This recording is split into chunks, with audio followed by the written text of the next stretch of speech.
તમે જેમ કીધું કે આ બહુ મોટો એક નુકસાન હોઈ શકે છે જીઆઈસીઆરઈ માટે। જીઆઈસીઆરઈ ગવર્મેન્ટની એક રીઇન્સ્યોરન્સ કંપની છે, સૌથી મોટી રીઇન્સ્યોરન્સ કંપની છે ભારતમાં।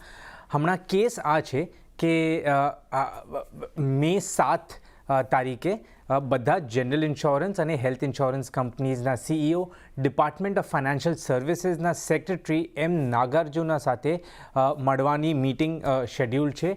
આ મીટિંગમાં જે સૌથી મોટી ડિમાન્ડ હશે જનરલ ઇન્સ્યોરન્સ અને હેલ્થ ઇન્સ્યોરન્સ કંપનીના સીઈઓઝ દ્વારા એ આ હશે કે એક ઓબ્લિગેટરી પ્રીમિયમ, કમ્પલસરી પ્રીમિયમ કે અનિવાર્ય પ્રીમિયમ જે આ કંપનીઝ જીઆઈસીઆરઈને આપે છે હર પોલિસી વેચવા પાછળ, એ ઓબ્લિગેટરી પ્રીમિયમ હટાવવું જોઈએ। ઓબ્લિગેટરી પ્રીમિયમ શું છે?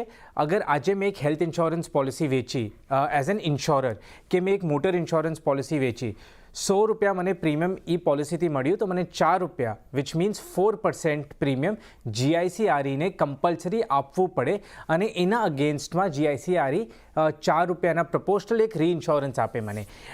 આ બધા કંપનીના સીઈઓઝ કહે છે કે એ કમ્પલસરી 4% આપણને હટાવવું પડશે, કેમ કે એ અમને ફ્લેક્સિબિલિટી આપશે એક બેટર ડીલ લાવવા માટે અને ફ્લેક્સિબિલિટી આપશે બિઝનેસ પોતાના શરતો દ્વારા કરવા માટે। જીઆઈસીઆરઈ માટે આ 4% બહુ મોટું અમાઉન્ટ છે, કેમ કે FY24માં જીઆઈસીઆરઈએ 1500 કરોડ તકરીબન 1500 કરોડ ગોઠવ્યા હતા આ 4%ના ઓબ્લિગેટરી પ્રીમિયમ પાછળ।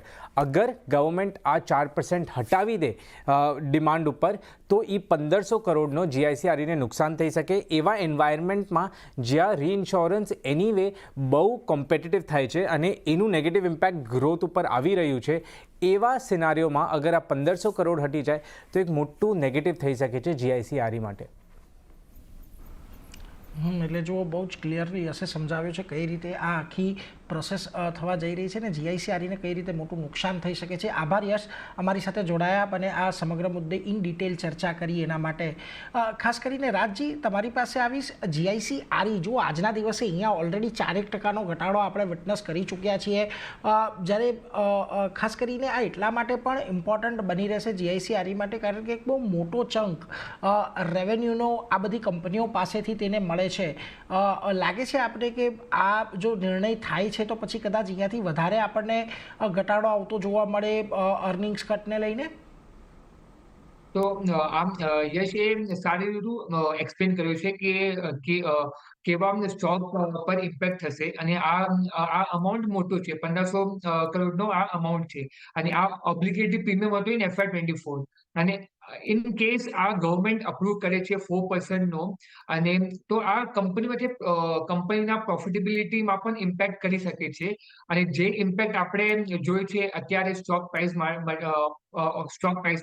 એ કન્ટિન્યુ પણ થઈ શકે છે, બીકોઝ આ અર્નિંગ્સ પર ફોકસ કરશે અને અર્નિંગ્સ પર ઇમ્પેક્ટ થશે, બીકોઝ 1500 કરોડ કાફી હ્યુજ અમાઉન્ટ થશે અને our focus is on the meeting આજે મીટિંગ થશે અને આપણે જોશું કે આ મીટિંગમાં જે સેક્રેટરી છે નાગાર્જુન આ શું એડ્રેસ કરે છે કન્સર્ન્સ, અને અગર આ પોઝિટિવ થશે જીઆઈસી માટે કે આ 4% નો કેપ નથી રિમૂવ કરતા, તો આ સ્ટોક પ્રાઇસ જે આપણે જોઈ છે 3.5% આજે નેગેટિવ છે, તો એ એટલે પોઝિટિવ પણ થઈ શકે છે। પણ અગર આ 1500 કરોડનો 4% અગર કેપ નીકળી જશે તો જીઆઈસી ને ફર્ધર પ્રેશર પણ ઝીલવું શકે છે in terms of earnings and in terms of price performance as well.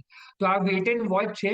તો આ મીટિંગ થશે એના પછી આપણે એક ફ્રેશ કોલ લઈ શકીએ છીએ આ સ્ટોક માટે।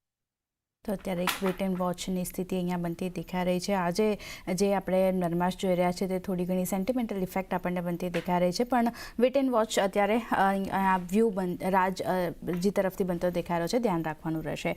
પણ એ સાથે